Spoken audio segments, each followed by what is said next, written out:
So you're familiar with it? Yeah, Okay, yeah. 'cause Not my I first can meet rodeo. you back there, or you can meet yourself. McKinley always does it himself. Yeah, no, I'm happy to do it myself. Do we want to? Can You want some tape? Or I can do this. no. That works. That works pretty well. Can you hear me? I feel like I'm coming through. Perfect. Great.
morning. Good morning, friends. It is a beautiful morning here in Philadelphia. Welcome to the UUs of Mount Airy. I'm Reverend McKinley Sims. I use he, him pronouns, and I am so honored to be the minister of this congregation. We welcome you in, whether you're joining us here in person in our historic sanctuary or joining us online. It's good to see you, and it is good to be together. We have a lovely service today with a lot going on. You're going to hear a lot of different voices other than mine, which I'm sure is a nice change for those who come here every week. It's good to have a little variety. It's the spice of life. We want to give a big thank you to Mike Foley, who's running our AV, to Derek, one of our new members, who is on the pianos today, playing that beautiful music for us this morning. Thank you, Derek, for being with us. To Iz Ullman and Jill Sutherland, who are helping with our kids today. And for our guest speaker, this is Mr. Fish Stark, everyone. Can we give him a nice welcome? Today's service features the Voices of Humanism, one of the core strains of theology here in Unitarian Universalism. Fish is the executive director of the American Humanist Association. I'm going to give a little bit of a blurb on him right now as we welcome him here into this space, so you know a little bit more about him. Fish is an organizer, educator, social entrepreneur, lifelong humanist. He's up here in Pennsylvania right now because we're in the primary election season. He's been out knocking on doors all week and will be here in the area through Wednesday. So thank you, Fish, for being here. We're so grateful. Fish previously served as the director of programs at Peace First, a global nonprofit that provides training and funding to youth social justice activists. He also served for organizations such as the Red Cross and Lady Gaga's Born This Way Foundation to develop youth leadership programs. Fish's other professional experience includes managing progressive political campaigns, building a nationally recognized peer-to-peer bullying prevention program, teaching students from preschool to high school. He's a self-proclaimed developmental psychology nerd, love it, who's passionate about giving everyone the tools to live lives of meaning, service, and self-determination. Fish holds a master's in education with a concentration in child development and psych from Harvard University, ever heard of it? And a bachelor's university from Yale University with a certificate in ed studies. Fish comes to us from Annapolis, Maryland, where he's the president of the Speaker Mike Bush District 30 Democratic Club, a member of the UU Church of Annapolis, shout out, and serves on several nonprofit boards. He's a busy man, and we are so glad to welcome him here today because he also moonlights as an award-winning stand-up comedian and has performed in 13 states. So no pressure. We're glad to have you here, Fish. Can we give a round of applause, please?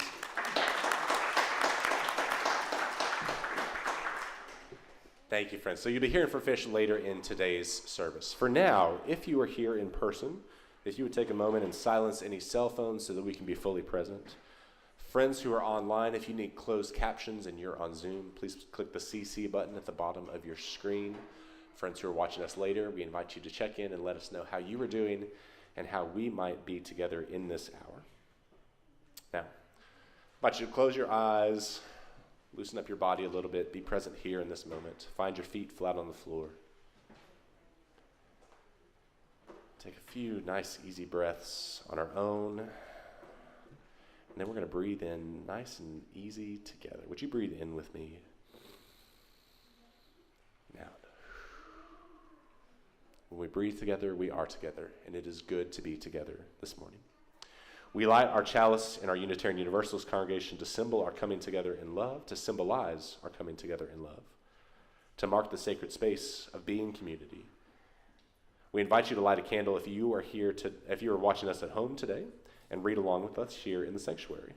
We're going to read words adapted from Lila Watson as a member of our RE family helps light the chalice. As the words appear on your screen, would you read them with me? We light this chalice remembering, if you have come here to help me, you're wasting your time.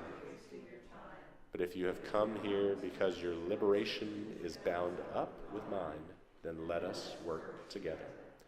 Our opening song is number 1009 in the Teal hymnal. It's a meditation on breathing. Reminder, if this is new to you, this hymn has 3 parts. There's the drone part, that's breathe in, breathe out. And then there's the melody, and then there's a descant. Whichever part works for you, we welcome it all. I invite you to rise in body or in spirit. and sing number hymn 1009 in the Teal Hymnal, Meditation on Breathing.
Thank you. As we let folks continue to trickle in, if you find someone looking for a space in your pew, please be willing to move around and let them sit. As we move deeper into our service, we honor the mission of this congregation, building beloved community by embracing all souls and nurturing wholeness. One of the ways that we build beloved community is through a ritual that we call Joys and Sorrows.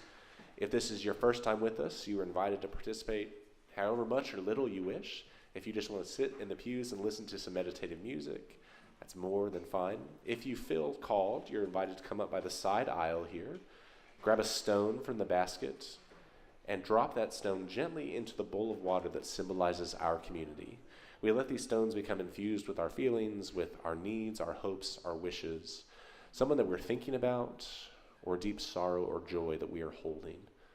And when we drop it into the bowl that symbolizes our community, it's how we hold it together, how we help one another practice being human. Friends who are online, if you're willing to share your joys and sorrows in the Zoom chat function, let us know if you would like it shared out loud, and we will drop a stone in on your behalf after we listen to some music. We're going to have a special remembrance at the end of Joys and Sorrows, so that will be part of our moment of reflection. So we invite you into this as much as you're willing. Come, whoever you are, the table of joys and sorrows is open.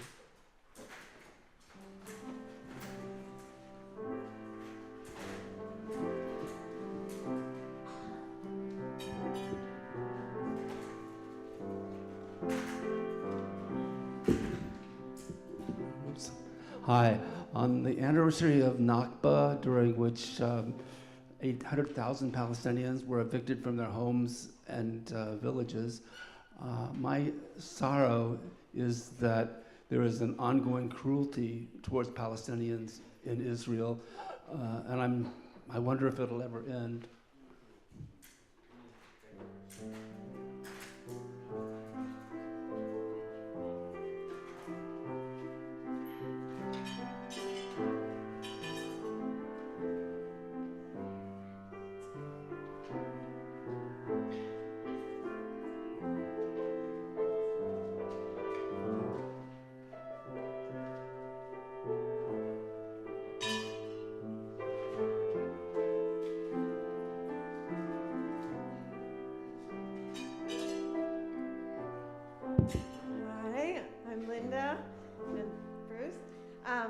This week we learned through an online Zoom streaming event sponsored by the ACLU.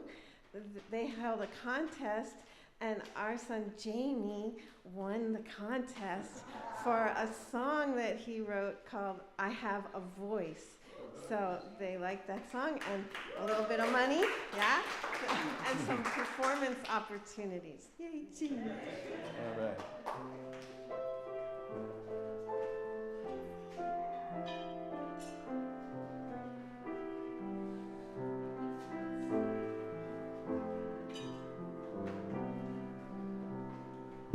My name is Tim, and yesterday I had a fantastic day. my buddy Craig and I decided to go up into Germantown and walk around. We went to Uncle Bobby's, and then we ended up at Maplewood Mall, and we heard this drumming. And we went up, and here it was, Karen Smith and a whole entourage of poets and everything. It was a wonderful evening, and there was Deb. And then in came Bibiana and, and Anam. And the first thing I said to Anam, I said, Anam, you look like you need a haircut.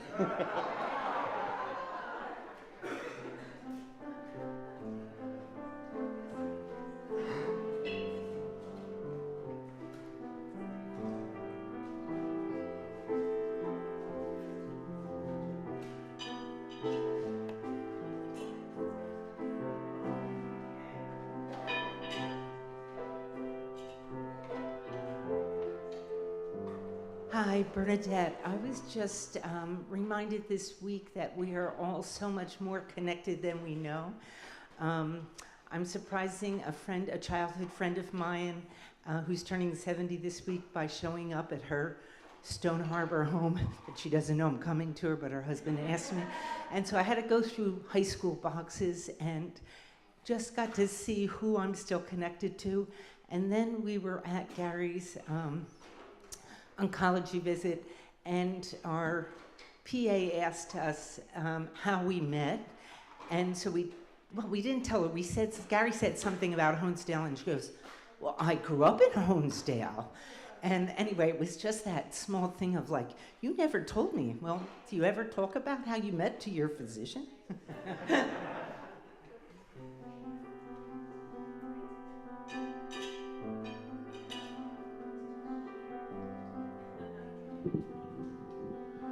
Hi, my name's Anam, and I'd say in general, for once, I feel like I'm doing okay. Still a lot going on, but my birthday was a couple of days ago, and thanks. And like Tim said, went into this event with Karen Smith yesterday. Just caught the tail end of it with my youngest daughter, Bibiana, and. It was a lot of fun. They asked me to sing a song. I sang a song a cappella. It was fun. I played some music on my birthday, just a jazz gig, but it was really nice. Some of my neighbors came out, and given everything going on in the world and in the country, it was a nice respite from all that. So.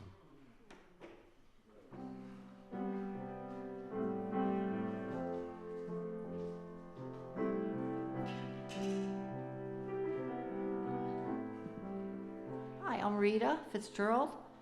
I have two big things. Well, I'll go for the first one, which is a sorrow, but sort of becoming a joy. Not quite 2 weeks ago, my nephew, who's not quite as old as my son, had a massive stroke right out of the blue. No risk factors at all, which makes it scary. None. They don't know why. I don't want to go into all the details, but we almost gave him up. He could have died. I mean, and I last saw him last Sunday. That's why I wasn't here. And, the family was all there. I mean, they were coming and going, and he was better than I had thought that he would be. He could lift his left arm, his right arm. And, we just all, expressed our love for him, and the next day, I have to take a little bit of credit for this, I'll tell you why. He was actually standing with the therapist on either side, and he still has a long way to go, but my God, we'd never expected that. And why I'm taking a teeny bit of credit is before we left on Sunday, I whispered into his ear that if he hurried up and got better, that I would fly him out to Las Vegas. And my son, who lives right outside of Las Vegas, would host him for a week, him and his girlfriend. So I thought I saw a little flutter. No, just kidding. So that's one. I mean, and he continues to improve. I mean, I don't know how far it'll go, but please keep him in your thoughts and prayers. Second thing is, a little thing, yesterday, Beth knows about this. I was on my way to being treated to a Cirque du Soleil by my some family, and my car broke down. And this was, 4 people came to my aid, including Beth, and a cop, and a random guy from the neighborhood, and my nephew Cedric. So he called an Uber, and then the Uber guy showed up. He was a trip, but got me there. So and I had a wonderful time. So say what? That's life. But I am blessed that shit happens. Excuse me, but people come to your aid and people get together, and that's what's beautiful. So.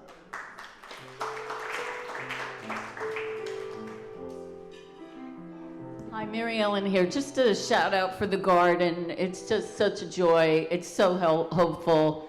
Putting our hands in the ground, the dirt. It's fantastic. For those of you that don't know, we have a community garden here. Just come in, hang out. We're trying to make it a real respite. Anyone can come in anytime, right? Yeah, okay, I'm inviting you. So it's beautiful, it's growing, all the food goes to the pantry, but you can hang there and you can plant and feel, just go feel it. It's wonderful. And thanks to everybody for all the help and all the joy associated with that.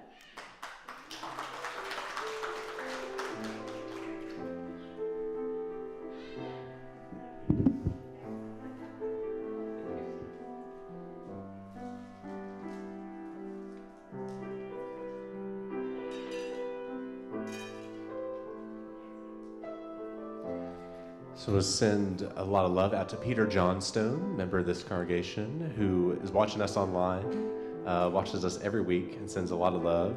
And he wanted us to put a stone in for the people of Sudan, who are undergoing another humanitarian crisis right now. And then a few final stones for all those joys and sorrows not spoken out loud, but nevertheless held dear.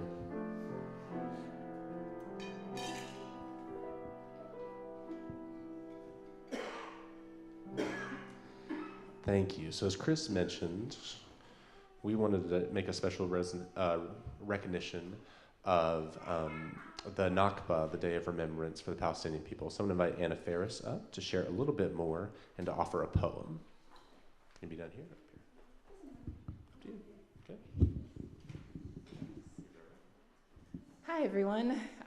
It's been a while since I've been here, and it's nice to see very familiar faces. So I'm Anna Faris, and I just wanted to share a couple words from a famous Palestinian poet. His name is Mahmoud Darwish, and he once said, "Where should we go after the last border? Where should the birds fly after the last sky?" And he's written some of the most profound reflections on exile and displacement. And his own life as a Palestinian embodied these themes in really important ways. Mahmoud Darwish was born in the Galilee in 1942, and his life was shaped by the Nakba, his life and his entire life trajectory, when his family was displaced from their village when the state of Israel was created. And I think his words sit at the heart of what the Nakba is and what it means. Where should we go after the last border? Where should the birds fly after the last sky? It speaks to the Palestinian experience of ongoing exile, displacement, the loss of their land, and their systematic erasure. He asks what happens when displacement is not resolved and there's never any justice.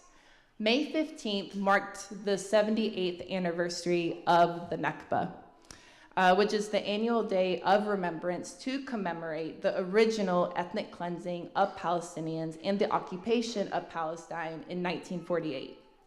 The Nakba in Arabic means catastrophe, and it generally refers to the forced displacement of over 800,000 Palestinians, making them refugees, and the destruction and ethnic cleansing of more than 500 villages before and after the creation of the State of Israel.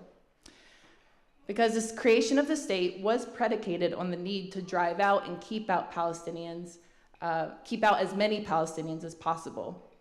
And although the Nakba is a moment of remembrance, it is still an ongoing reality. It's not a one-time event that happened in history.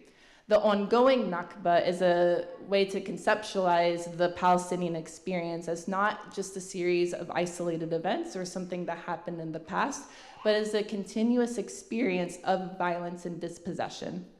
Palestinians have continuously endured ongoing occupation, which we see with the expansion of Israeli settlements throughout the West Bank and the ongoing genocide in Gaza. So the Nakba has a much deeper meaning because it's the lived experience and lived reality of Palestinians in Palestine, in exile, and in the diaspora. So ending the Nakba starts with this recognition that Palestinians are a people entitled to self-determination, equality, and the right to live in their homeland. But it also requires us to recognize our own complicity in this ongoing Nakba.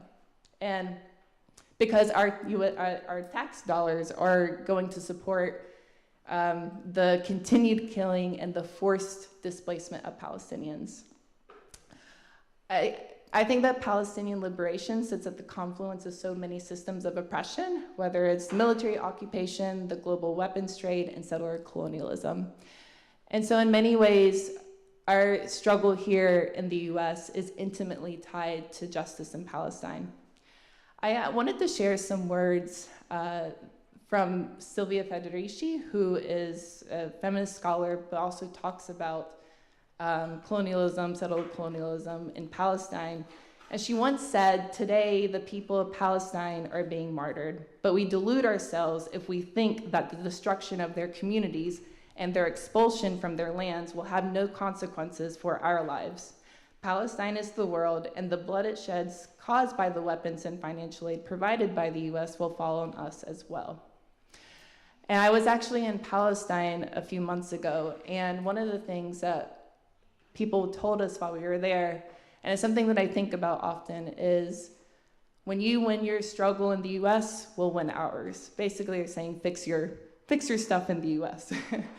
And I think about that a lot in this current moment as we're seeing the mass expansion of war in the military at the expense of our public institutions and our communities.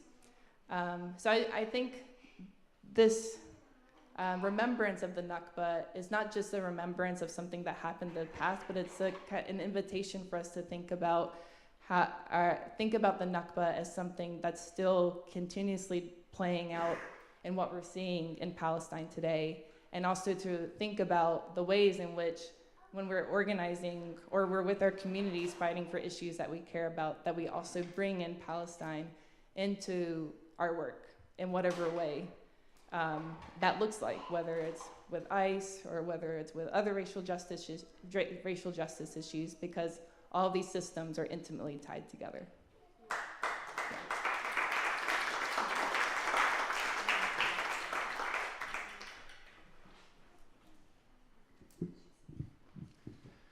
Breathe in. Breathe out. When I breathe in, I breathe in peace. And when I breathe out, may I breathe out love. Breathe in. Breathe out.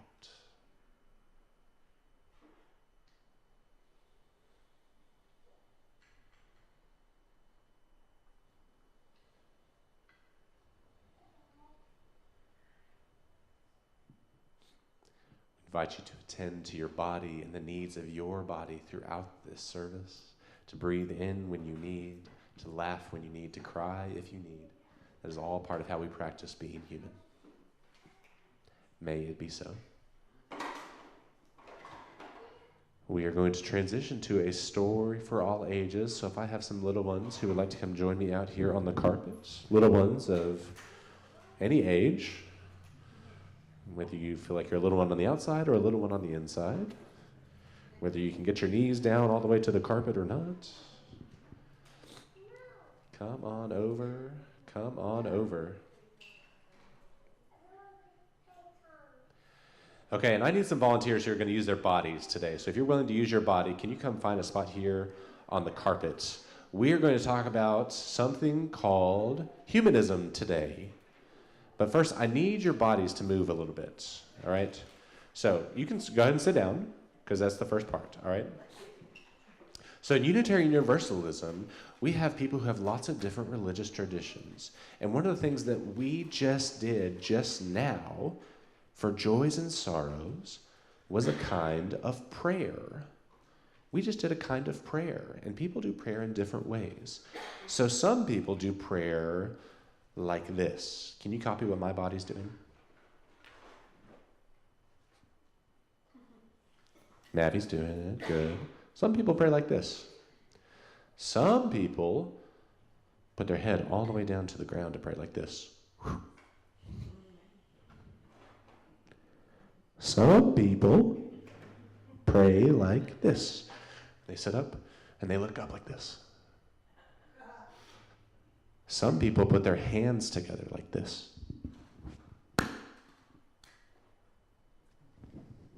And some people actually pray like this.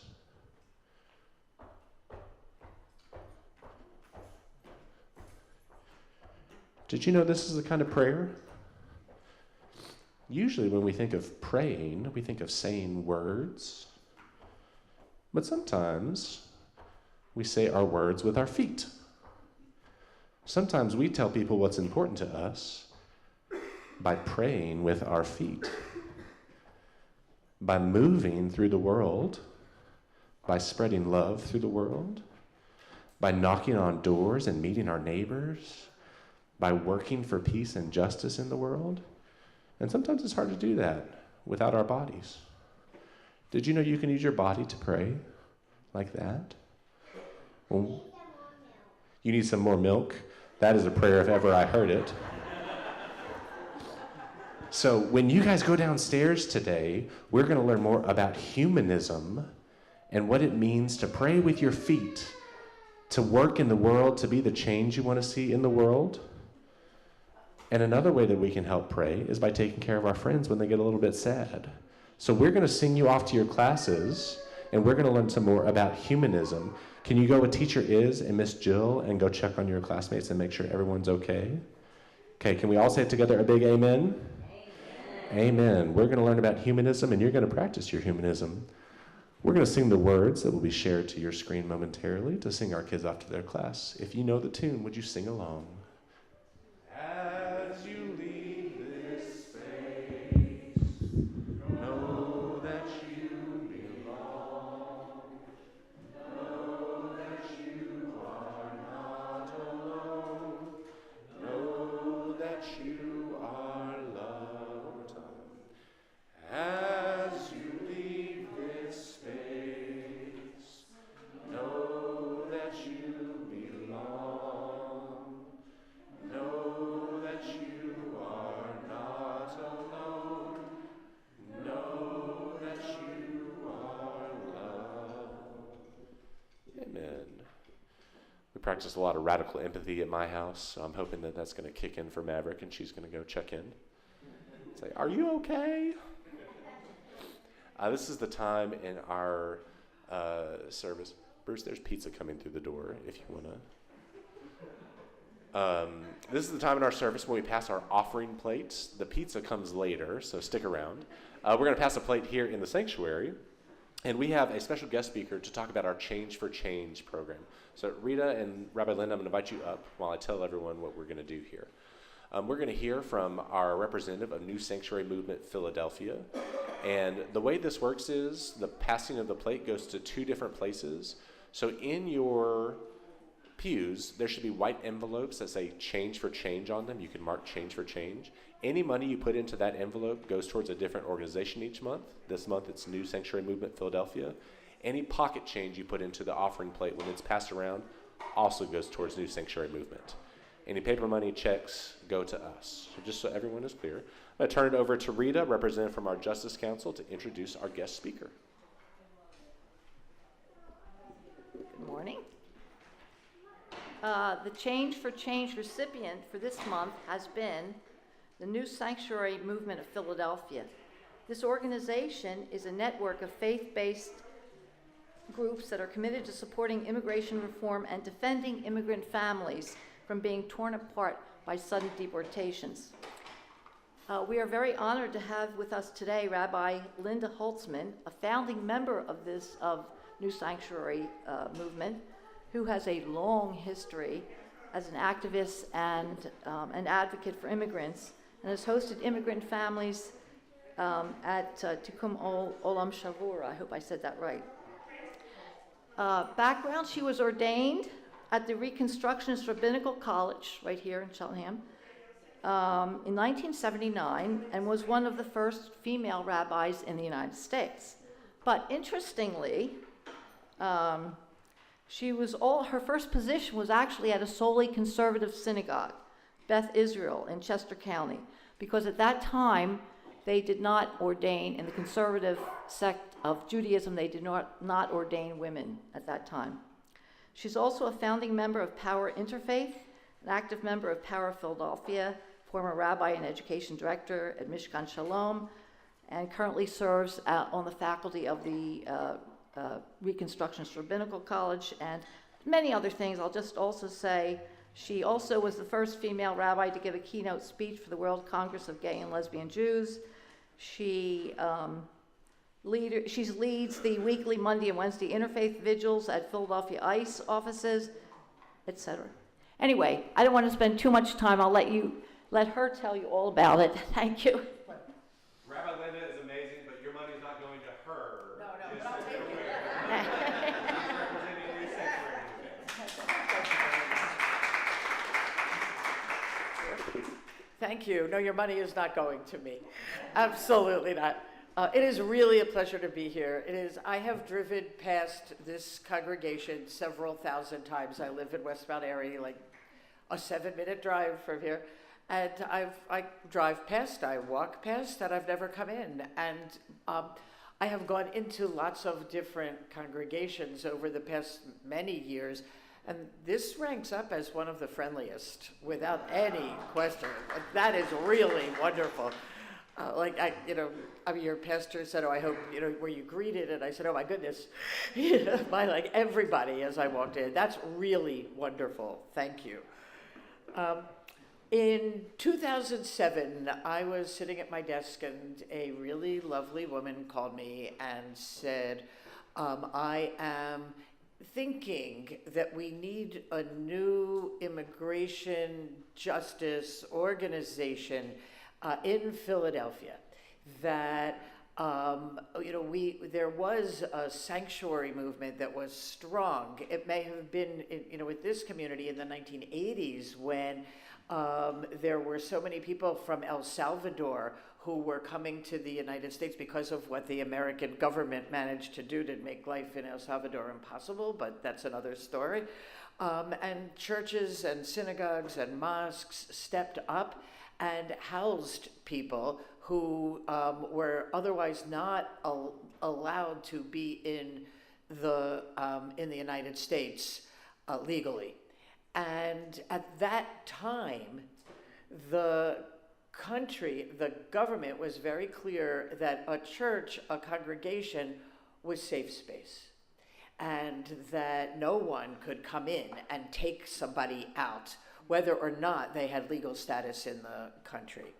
I was thrilled to start a new organization that wouldn't be exactly the same, because it wasn't what people were asking for. They weren't saying, yes, we need to be in a synagogue or a church, but needed a lot of other support coming here.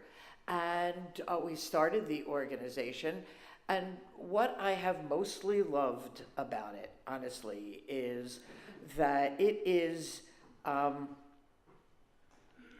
a seriously interfaith movement, meaning every single Wednesday there is a vigil from the New Sanctuary movement, and I know some of you have been apparently on Mondays to the vigil that Senator Art Haywood has organized, which is also a multi-faith vigil.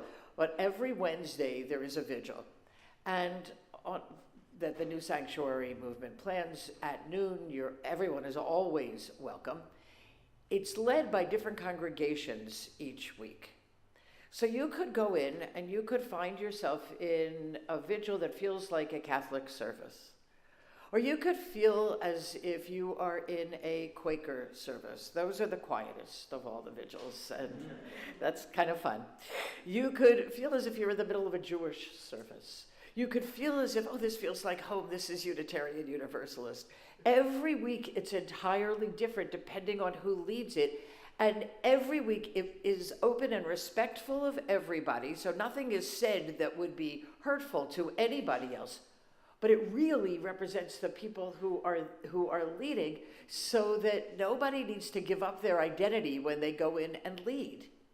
Like sometimes I feel as a member of the Jewish community that, oh, if I do this and it sounds too Jewish, it's not going to feel comfortable and that won't work. That's not the New Sanctuary movement. The New Sanctuary movement is you are who you are and you don't have to hide it or get rid of it. And as such a group, what we do and have done since 2007 is respond to the needs of members of the immigrant community. So I was on the board for many years, and then term limits kicked in, so I got off of the board, and now I just give a lot of time, energy, and do whatever I can for the New Sanctuary movement.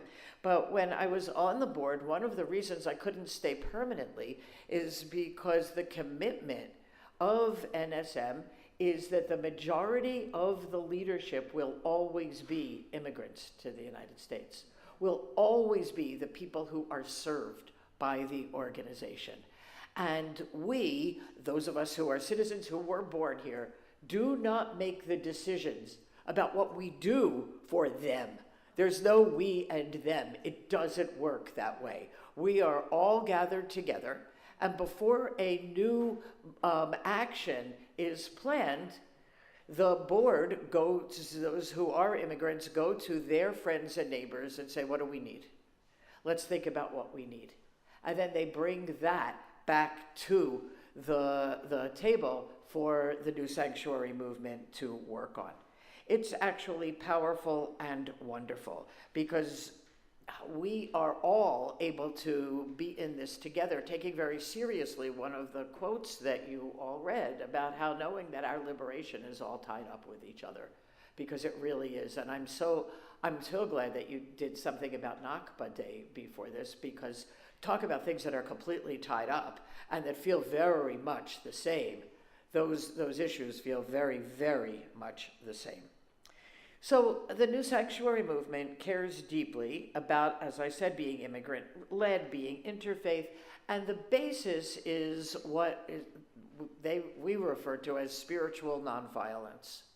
Like, there are people who decide to risk arrest at events, there are people who are ready to go the limit, but there's a spirit always of spiritual nonviolence. So what is happening now? Since the second time that our president was elected, it's been, I can't say his name, like not in a sanctuary. It's like just unacceptable. Since his second election, it's been very clear that synagogues and churches and mosques are no longer safe places, even if somebody really needs to be here. And they were. During his first term, there were several families who found sanctuary in churches that were some local, like churches, who stepped up and housed people. The Germantown Mennonite Church, FUMCOG, like congregations in the area that I know you feel like siblings with. Those who had the right facilities and the ability to do it stepped up and housed people, and they were safe when they were in that church. But first of all, it wasn't easy. It takes a huge amount of strength and courage on part of the immigrants who were housed there. And second, the number of resources that go into a community housing a family for any kind of long-term is just huge. So this time around, since that isn't safe, we've said, no, we're not going to do it that way. And we've done several things instead. So you could be involved with the New Sanctuary movement, certainly by coming to vigils and by leading a vigil, so that it would feel like a vigil of this congregation that you invited everybody else to. That would be lovely. Second, the accompaniment part of the movement, where people accompany immigrants through their time going through immigration court, going, like, sometimes, as you know, people who are doing the thing they're legally expected to do, like going to, their representatives in court, and are sometimes then detained or sometimes then picked up. When there are people there is less of a likelihood that that will happen. And people who are in support, citizens who are in support, there's less of a likelihood that someone will be picked up, will be detained. And then being connected one-on-one, especially if any of you speak Spanish, you will be incredibly useful, one-on-one with immigrants. And whether or not you do, being there, walking with them, seeing what they need, helping them. So first is accompaniment. Second, there are Know Your Rights trainings that are both for immigrants, because you don't need to let an ICE officer into your house. There are lots of things you don't need to do, but if people don't know and haven't learned, they get scared and wind up in deep trouble. So there are Know Your Rights trainings, and then there are Know Your Rights trainings for individuals and for communities that are citizens who are allies, because what if somebody from ICE comes to your congregation door? What do you have to do? What are your requirements? All of the questions. There is a program that's connected to that, but somewhat different, where if somebody is, we think that ICE is there and they are trying to pick somebody up, detain somebody, if it is in the neighborhood where you live, you can be on a list where you are called. It's a Signal, if you've used Signal. Some of you are nodding. It's so you're getting, it's like a chat list. So you would get a chat saying, we think there's ICE at the corner of Stenton and Washington Lane. If you can get there, please do. And anyone who can get there goes. And if there is ICE, you can respond, and you're taught. There's a training so that you're taught exactly what to do and how to respond. And that has made a difference, because, again, having people show up is something that puts people from ICE off a bit and does help when otherwise they might be detaining people or deporting people. There is a training that's called Driving PA Forward, and that is for everybody to stand up, and it's really slowed down since the last election, and will pick up again at some point, because when immigrants in Philadelphia were asked what they needed most, they said driver's licenses, right? Because they need a driver's license that doesn't say on it, I don't have the proper documentation to be in this country. Because if it says that, then they're stopped for anything, for a broken headlight and anything, they will be automatically picked up. And as it is, they said we need to be able to drive. Like, some of us, we can't take our kids to school all the time, depending on where we live and where the kids go. We can't get to work. We can't do so many things. That would be a huge help. Then there are lots of other ways to step up, doing it through the New Sanctuary movement. One of the ways that we saw tangible results was working through City Council to have the latest bills limiting what ICE is able to do in the city. And NSM was a very strong supporter and had lots and lots of people there. You could be a part of something like that. And then last, and this is something that isn't supposed to be said publicly, so just between us, while there is not a need for people to be housed in churches, there are people who are terrified that they will be picked up by ICE, and who are terrified because it may be that somebody from ICE was seen, scouting out their house or their work.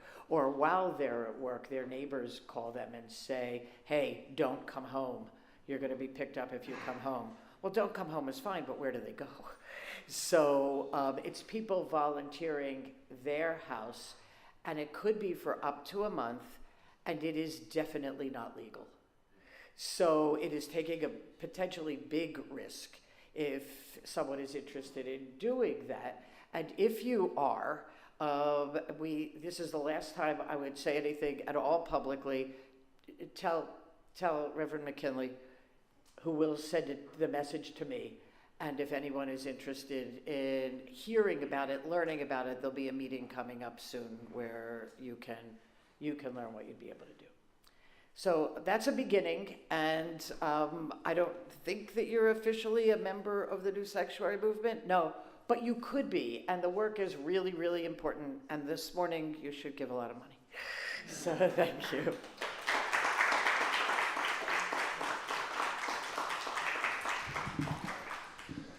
Thank you, Rabbi Linda. Okay, so we're going to pass the plate here in our sanctuary. Friends who are online, you can do your donations going to our website and follow the instructions online. You also can select Change for Change for Money for New Sanctuary Movement. Everything else in the plate goes towards the operating fund of this congregation. We invite you to give generously as you're willing and able. The offering will now be received.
All right, before we welcome Fish, because we have been sitting for a little bit, if you need to stretch your arms up tall, if you need to stand up and just wiggle your tushy a little bit, get some of that energy out, please do so. Sometimes it's hard to sit for that long. It's all good. Thank you again to Derek for offering our music this morning and for you all for being here. All right. Please welcome, not to our stage, but to our pulpit, the Executive Director of the American Humanist Association and my new friend, Mr. Fish Stark. Fish. Good morning. It's good to be with you. I often describe being humanist and Unitarian Universalist as living in the center of the world's best Venn diagram. J.D. Vance says atheists and agnostics can't have a value system, but the joke's on him because I have two. Sorry, Mr. Vice President, there was a 2-for-1 sale at the Heresy store. I am proud to be the executive director of the American Humanist Association. We work to build community and positive identity for the tens of millions of Americans who believe that science tells us what is real and compassion tells us what is right. And we fight for the separation of religion and government, for civil liberties, for dignity for all of our neighbors, or as this administration calls it, terrorism. This is the culmination of a lifelong dream. I was an argumentative kid, and I always hoped one day I would get to lead the American Association of People Who Agree with Me. That's a joke for those of you who are humanists. Can you imagine us agreeing with each other? Has anyone heard the old joke, 2 Jews, 3 opinions? So our version of that is 2 humanists, 4.5 opinions, and a board subcommittee on whether you can have half an opinion. My fiance taught me that joke. She is a secular Jew. Do you want to know what they call it when a Unitarian humanist and a secular Jew get married? An interfaithless marriage. My fiance was trying to remember that joke one time. She said, an unfaithful marriage. I said, I hope not. But the feeling I get when I walk into a UU congregation is the same feeling I had when I met her, the feeling of finally being known. The wave of relief and joy that rushes over you when you realize that here in an alienated and broken world are people who understand. I'm here today to talk about that understanding and the shared DNA that binds the humanist movement and the Unitarian Universalist movement together. I'm here to talk about what we believe and why it matters and how we use it to fight back against the darkness of this moment. Because we are living in a time that demands we be clear about who we are. What we did at the beginning of this service, pausing to recognize the Nakba and bear witness to the suffering of the Palestinian people, is what humanism looks like. Choosing hard truths over comforting fictions. Declaring that people on the other side of the world from us, in homes we have never visited, with names we may not be able to pronounce, share the same precious and irreplaceable humanity as the person sitting next to you in the pew. That is the humanist creed in its essence, and it is exactly what this moment is asking of us. People often ask me, what is humanism? Answering that question is like 80% of my job. If I only have 10 seconds, I'll say you're a humanist if you believe in the golden rule but not in God. If I have a little more time, I'll tell them that we believe in people. We believe in human dignity, human goodness, human potential. We believe that our capacity to evolve from fish and build civilization is in itself an awesome miracle, and maybe all the miraculousness that we need. We believe that what makes people special and important and worth fighting for is not an immortal soul or an intelligently designed body, but consciousness. Our capacity to think independently, to imagine better futures for ourselves and our neighbors, to build lives of meaning and purpose from the infinite canvas of a free mind. Some people ask me if humanists reject the existence of a supreme being, and I say, oh, it's worse than that. We reject the concept of a supreme being. We reject any theory of power, of righteousness, of dignity that does not believe it is the equal inheritance of every one of our neighbors. The atheist critique of Protestant Christianity is about the existence of God. The humanist critique goes a little further and takes issue with a little thing called original sin. The authoritarian movements trying to drag this country backward operate on the premise that we are born broken. They believe that we are unworthy, depraved, in need of redemption from an outside authority. They teach us from birth that we cannot trust ourselves, that our nature is corrupt, that our only hope lies in submission. And humanism offers the opposite story. It asserts that we are born with inherent dignity and limitless potential. It asserts that we are capable of good things by nature. It asserts that morality is not handed down from a mountaintop, but forged in the crucible of human experience and relationship. The great humanist psychologist Carl Rogers, the father of client-centered therapy, so if you've ever had a good therapist, thank you, humanist, Carl Rogers gave us a concept I believe is the moral opposite of original sin. He called it unconditional positive regard. It's the idea that human beings grow when they are surrounded by others who believe in their capacity for goodness and change, who try their best to understand them, faults and all, and care for them anyway. That when it comes to being treated with dignity and mercy, there is no oath you have to swear, no power you have to submit to, no creed you must profess, no box you have to check, no border you have to be born on the right side of. Your humanity is enough. This distinction matters because your view of humanity determines your politics. If you believe people are inherently broken, you build systems of control. You build hierarchies where the righteous control the wicked. But if you believe people are inherently valuable and capable, you build systems of liberation. You build public school. You build democracy. This is what humanists believe, that if you give people freedom, if you give them the tools of reason and the safety of community, they will choose to do good not because they are commanded to, but because it is in our nature to reach for the light.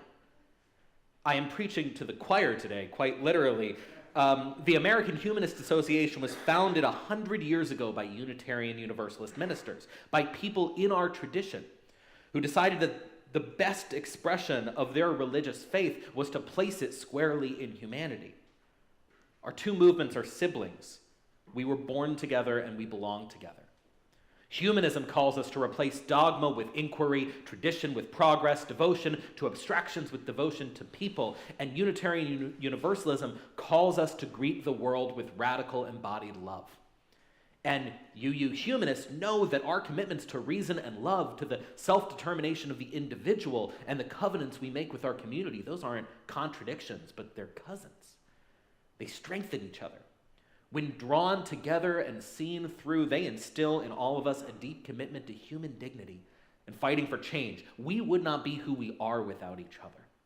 And neither tradition will flourish into its fullest purpose unless we do it in partnership. So why is the partnership so vital right now? Why do we need to be so loud about what we believe? We are up against an adversary that understands the power of belief better than we often do. We're currently confronted in this country by an unholy alliance of billionaires, bishops, and bigots, which I call the axis of nonsense. The axis of nonsense has a simple goal, which is to consolidate their own economic and cultural and political power. The billionaires, the Elon Musks of the world, are telling us that empathy is a weakness. Musk actually went on a podcast and said the fundamental weakness of Western civilization is empathy. They want us to believe that caring for one another is what's killing us. They talk about suicidal empathy because they want us to fall into suicidal apathy. Tired people make good customers. The bishops, the religious right, are telling us that freedom is dangerous. They tell us that our bodies are not our own, that our love is a sin. They preach a gospel of original sin that I mentioned earlier, the perverse idea that we are born broken and can only become whole by bending our knee in their direction.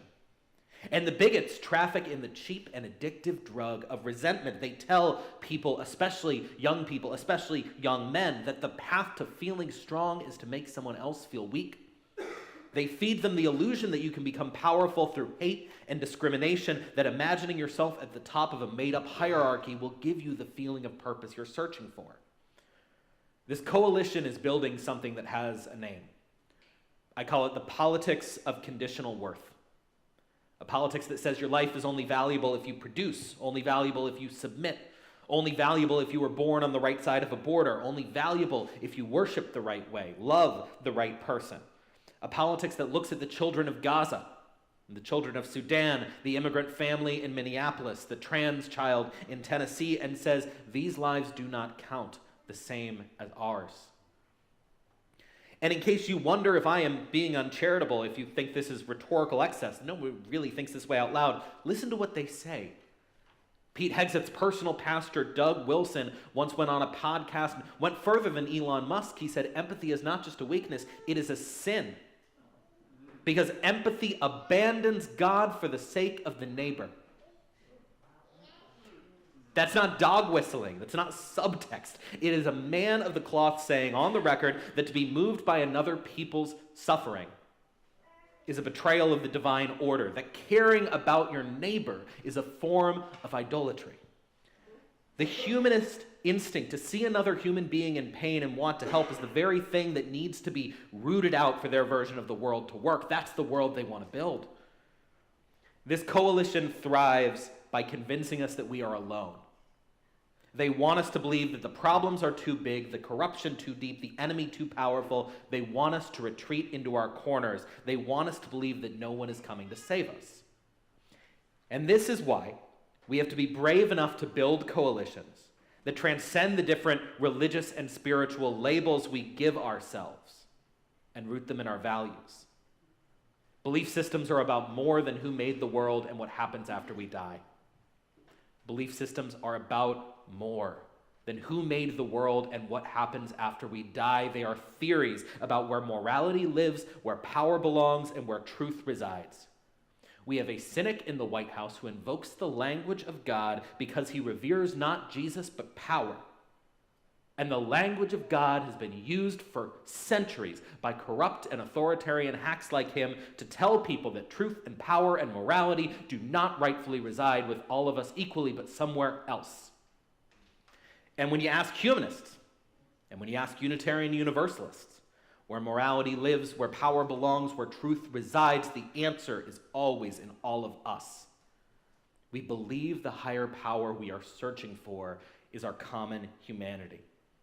That's our rebuke to the Doug Wilsons of the world. They say that being reverent to God means being willing to turn away from your neighbor. To believe in humanity as a higher power is to say there is nothing that asks us to turn away from our neighbor that deserves our reverence. It is to say that our highest obligation is to each other, to our mutual freedom and flourishing, to treat each other as whole and welcome and worthy of care and support. Nobody is going to do it for us. There is no force outside the human community that is going to step in and save us from each other. And so to be a humanist is not just to believe or disbelieve certain things, it is to commit to certain practices. The practice of paying attention, the practice of trusting people with the truth, the practice of withholding judgment long enough to see who is actually in front of you, the practice of refusing the lazy comfort of cynicism, the practice of approaching the world and our neighbors with wonder rather than certainty. The practice, and this is the hardest one, but the most vital one, of showing up for people you have nothing in common with except for your shared humanity. A few months ago, I was in Minneapolis to speak at the First Unitarian Society about the murder of Renee Nicole Good. And while I was there, I saw a miracle. Not a miracle of the supernatural kind. We still don't believe in those. Not a bush lighting itself on fire or a sea parting to reveal a path. The miracle of ordinary people choosing each other. Hockey moms and retirees and high school students wearing whistles around their necks, patrolling their neighborhoods, forming human chains around people who are being targeted by violence. 50,000 people marching through downtown in negative 30-degree wind chill. 100 clergy were arrested at the airport in an act of civil disobedience. People set out tables across the street from the federal detention center and handed out hot soup and hand warmers to protesters and released detainees for 12 straight days. The entire city said, "Not here, not to our neighbors," and they pushed ICE out of Minneapolis, the first American city to do it, because that is what humans are capable of. When we cast off the stories that tell us to wait, that tell us that moral truth is not something we can know and teach and bring into being ourselves, we make the miracles.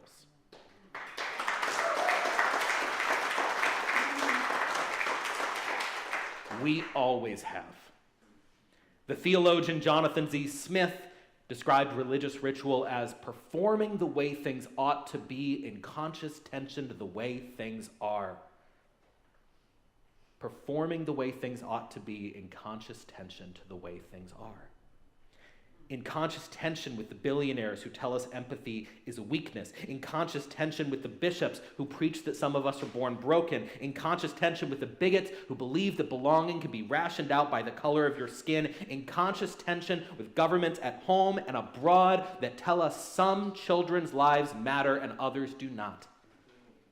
The Atlantic profiled a couple in their 70s named Dan and Jane who had never been protesters who joined the demonstrations in Minneapolis because they understood things went too far. And when the reporter asked whether the commitment came from their politics, Jane said, "This isn't political, it's humanist."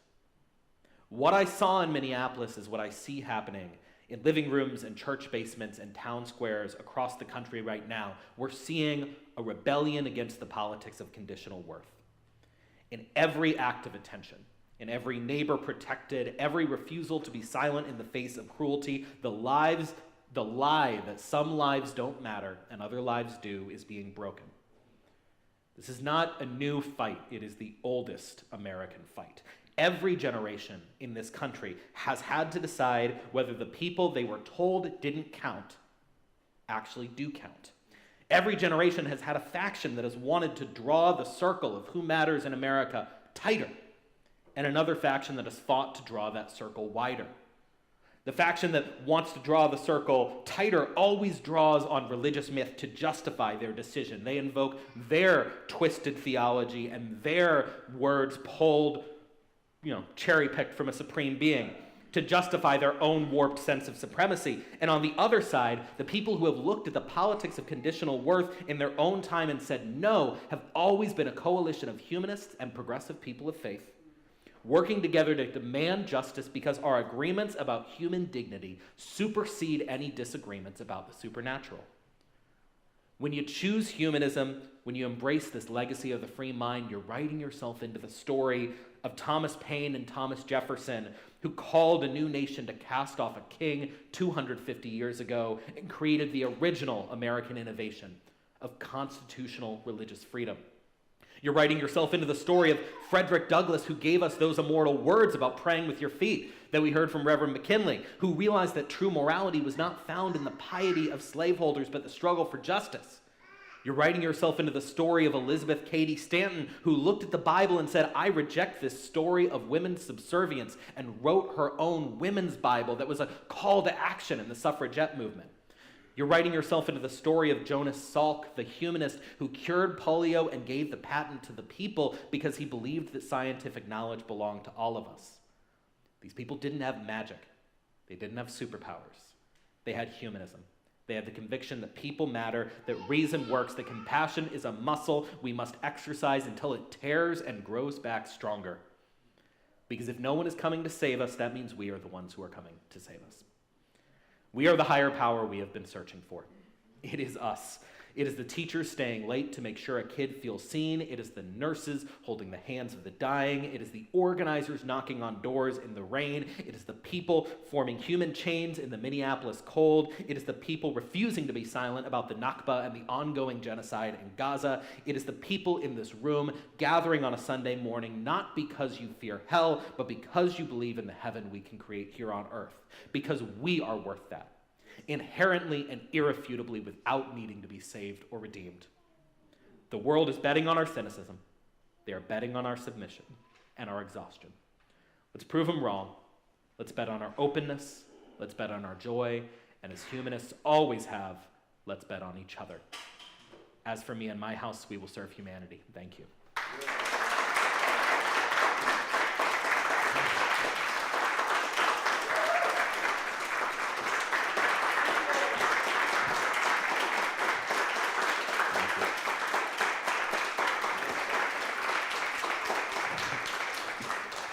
Thank you, Fish. May it be so. Thank you, friends. If I just to settle for a moment and breathe all of those words in.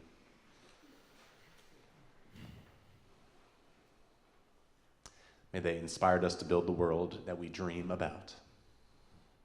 We are coming to the end of our service. We are going to extinguish our chalice here in the sanctuary. We'll sing one more hymn. Then, if folks would like to get with either Fish or Rabbi Linda to chat with either of them, you can do so. Probably downstairs is best. And we're going to invite you to take a quick bio break. And then we're going to set up some pizza in here to have our budget presentation and discussion up here in the sanctuary following the service. All right? So we're going to extinguish our chalice here in the sanctuary. If you're joining us from home and you want to extinguish your chalice, we invite you to do so. We're going to read the words aloud from Reverend Elizabeth Sell Jones. Would you read them with me? we extinguish this flame.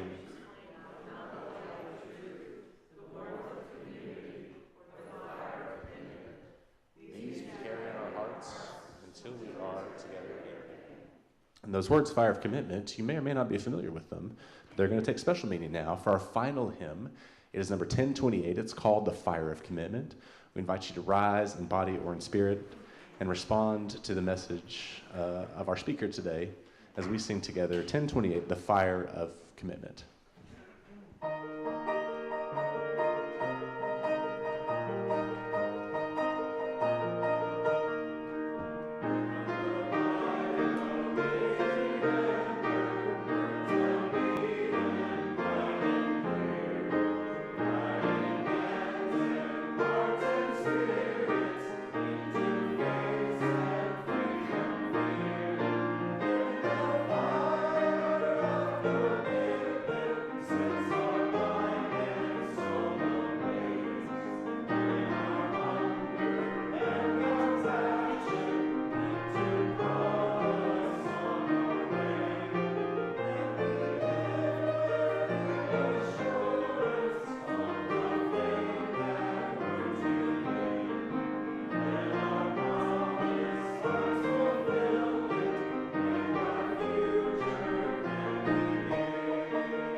Amen. Go in peace, friends, to love and serve and do good. May it be so. Amen. Thank you, friends. We'll see you next week. Thank you to our speaker, Fish Stark, to Derek, our musician, and to everyone who helped make this service possible. Thank you, friends. We'll see you next time.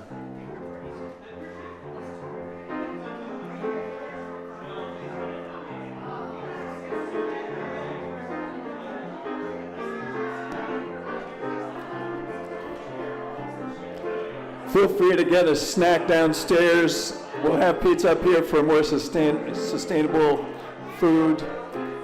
Meet in about 15 minutes.